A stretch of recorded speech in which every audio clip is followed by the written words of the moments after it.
도와주십시오. 그것도 계약이죠. 조건부여한 계약이죠. 그러니까 대가라는 건 뭐죠? 대가라는 건 꼭 우리가 한 사람은 10만 달러를 주지만, 좋잖아요. 10만 달러를 주지만 그 상대방은 뭘까요? 나는 발품 팔아가지고 이행을 했잖아요. 그게 퍼포먼스죠. 이행을 한 거기에 대한 우리가 계약이 성립되는 거죠. 그래서 계약을 우리가 단순하게 그렇게 명확한 계약만 보면 계약이 우리가 질문. 예.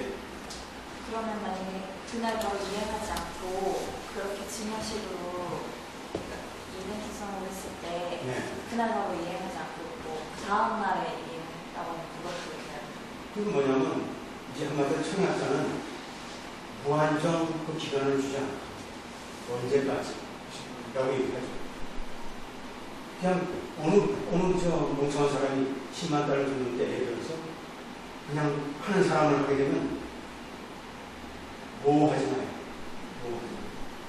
누가 제일 먼저 하는 사람이라든지 언제까지 하는지 명시하게 돼요. 예를 들어서 어떤 사람이 내가 개를 강아지를 잊어버렸어요. 자, 써붙여놨어요.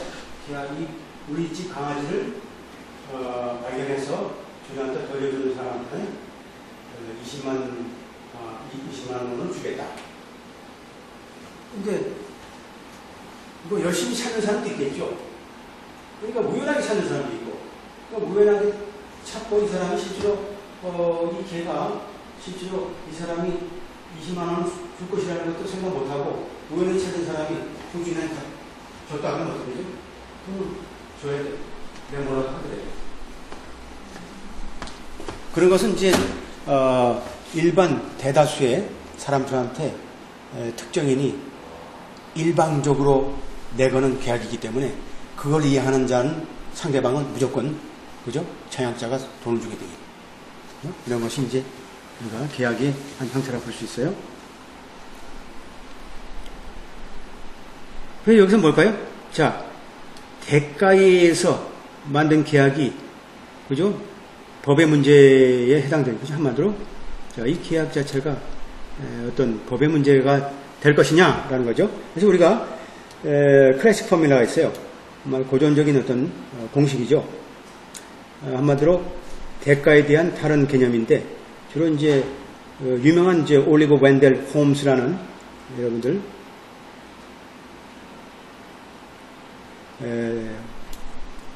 우리가 대법관이죠. 연방 대법원의 대법관이 말이 뭐죠? 어떻게 되냐면 promise must induce detriment. 자, 약속은 뭐죠? 상대방한테 내가 손해를 보도록 유도돼야 되고, 그리고 손해보도록 유도되는 건 뭐예요? detriment는 뭐예요? 당연하게 반대로 약속을 유도해야 된다는 뜻이죠. 그 양쪽이 다 공평한 거예요. 그 저명한 말이죠. 이게 바로 Just William 웬델 홈스가 얘기했던 내용이고, 그 다음에 이제 존 에드워드 모리 사람들이 얘기한 게 또 있고, 이 사람 얘기는 뭐죠? 어떻게 돼 있어요? 자, 프라미저, 그러니까 청약자가 약속을 하죠. 어떤 목적으로?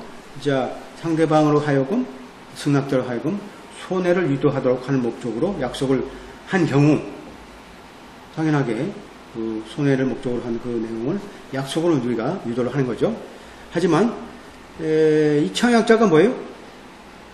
어떤 그 상대방의 이 손해에 대한 어떤 특별한 이해관계도 없이 약속을 하는 경우가 있어요. 한마디로 어떤 경우일까요? 승낙자가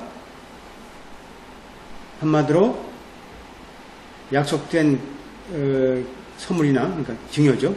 증여나 다른 이득을 한마디로 얻기 위해서, 그죠? 얻기 위해서 감수해야 될 그런 데트먼트에 대한 특별한 우리가 이해, 권리, 관심이 없이 약속을 하는 경우가 어떻게 돼요? 그러한 데트먼트는 뭐예요? 한마디로 우연한 거죠. 우연한 거고, 인시덴탈, 우연한 거고, 한마디로 청약자가 받는 이득에 대한 뭘까요? 결국은 조건부가 된다라고 하는 조건이다. 조건이다라고 한 거죠. 조건이다. 그래서 어떻게 해요? 뭐뭐 할지라도 프라미지 승낙자가 실제로 약속 위에서 유도된 그런 손해를 감내한다 하더라도 그런 청약자의 목적은 뭘까요? 자, 승낙자가 한마디로 그러한 손해를 감내하도록 한 게 아니다. 왜냐하면 결국 뭐예요? 승낙자가 데틀먼트를 요구한 게 아니기 때문이죠. 한 게 아니다. 이론적으로. 지금 다 이론적인 거예요. 그래서 이제 아메리칸 주리스프루던스 보게 되면 이게 다 이제 여러분들 로스쿨 가면 이제 이게 다 이제 이런 이제 기본적으로 요걸 뭐라 그러죠? 어소리티에 속하지만 세컨 어소리티라 해요. 한마디로 세컨더리 어소리티.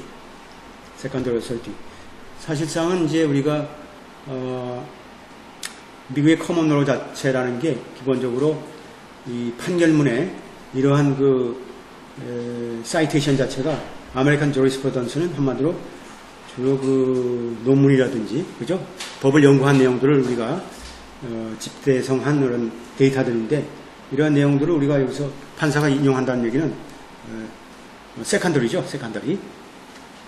그래서 자 그렇다 그러면 이 대가와 조건 사이의 차이가 뭐냐? 차이 있어서 가끔 그죠?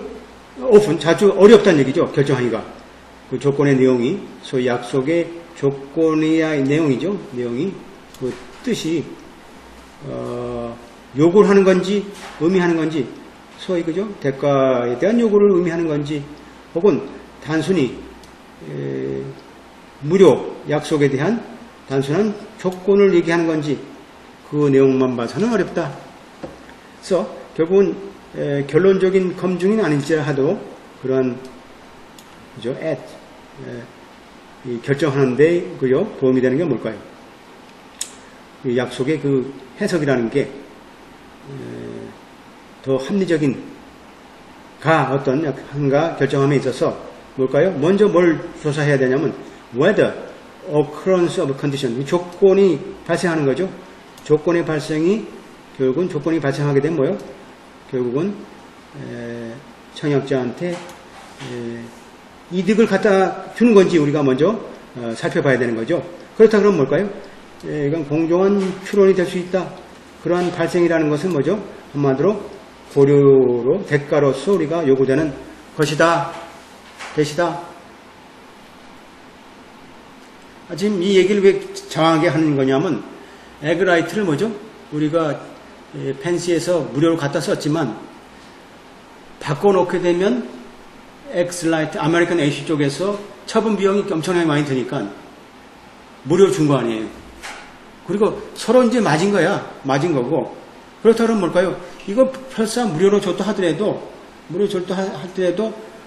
어떤 조건이 발생됐다 그러면 뭘까요? 갖다 썼으니까 또 그 다음에 포장을 했어요. 그러니까 처분이 된 거 아니에요? 처분이 올바로 된 거죠. 그러니까 결국은 이것은 우리가 대가로 볼 수 있다 이렇게 보는 거죠. 대가로 볼 수 있다. 단편 occurrence of condition is no benefit promise. 정말 청약자에 대한 이득이 없다, 아무 이득이 없다 조건의 발생이 하지만 승낙자로 하여금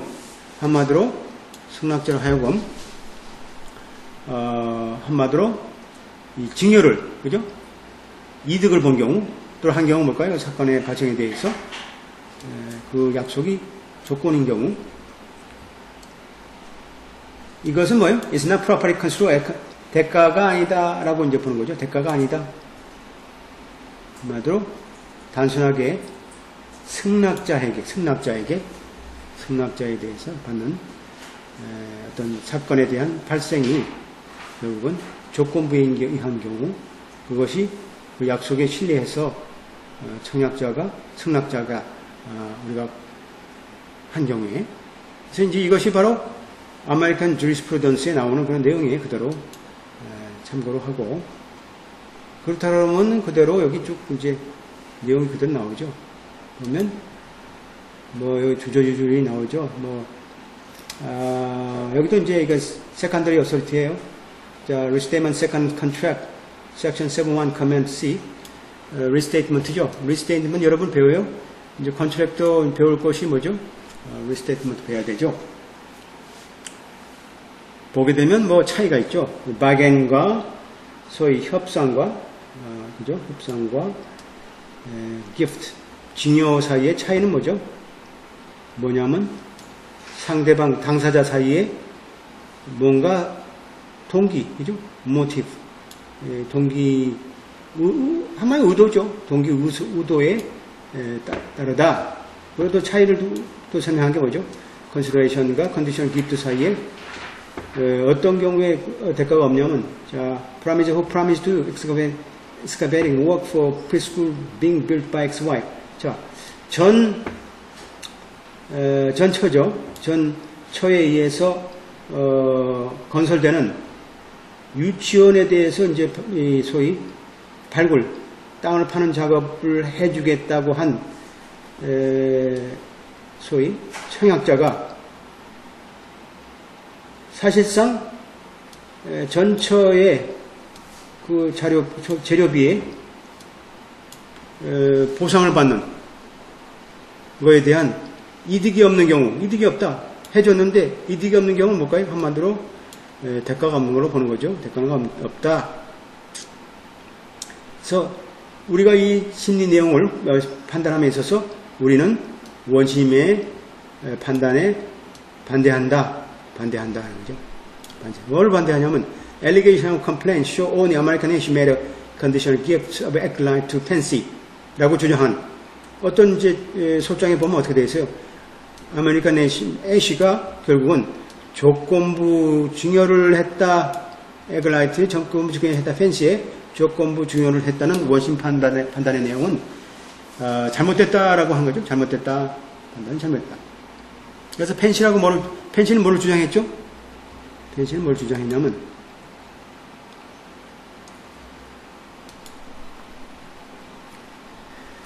아메리칸 애쉬 소위 피고죠. 아메리칸 애쉬가 적극적으로 에글라이트의 사용을 판촉한 거죠. 폭진해서. 이것은 뭐요? 건축자재다. 그리고 어디에 수정해줘? 한마디로 도로 포장에 쓰는 제일 밑에 기초를 다지는 도로 포장에 쓰는 건축자재로서 아주 그죠? 많이 쓰일 수 있는 그런 에글라이트라 사용을 우리가 해달라. 그리고 그 대신 뭐죠? 우리가 이 자재를 건축자재를 무료 주겠다. 뭐냐면 뭘까요? 그 자재를 다른 사람들이 그 자재를 이런 어떻게 보면 위험한 그 물질이죠. 물질을 처리하도록 하기 위해서. 그리고 결국 처리하게 되면 뭐예요? 결국은 처리 비용을 피하기 위해서 하는 거죠. 그리고 아메리칸 애쉬가 뭐예요? 에글라이트한테 펜시한테 뭐라 했어요? 자, 그러면 그 공사에 사용을 하라라고 한 거죠. 결국은 사용하다 보니까 뭘까요? 결국은 뭐예요? 결론적으로 아메리칸 애쉬가 thousands 달러 처리 비용에 수천 달러를 결국은 이득을 본 거죠. 그렇지 않으면 비용이 발생했을 텐데 이렇게 된 거죠.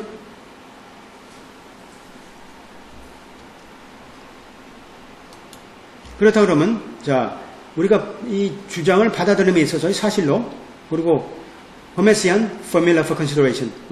호메시안은 뭐예요? 한마디로 홈시안이죠. 홈시안은 우리가 얘기했던 아까 연방 대법관이 제시했던 그 공식이죠. 이 고려 대가에 대한 우리 내용을 우리가 받아들임에 있어 우리가 그 소장의 내용은 결국 아주 공정한 해석이다라고 보는 거죠. 왜냐하면 아메리칸 애쉬의 약속, 에글라이트를 무료로 주겠다라고 하는 것은 뭐죠? 한마디로 펜시로 하여금 자 그것을 컬렉팅 가서 모아서 가서 담아서 taking title to the material 결국 자기가 갖고 그 자재를 가져야죠. taking title to the material 타이틀을 획득하는 거니까 내 소유권을 갖고 있는 거죠. 내 소유권을 갖고 그 다음에 critically, it was a very detrimental. 이게 바로 뭐죠? 이 바로 이제 이게 detriment죠.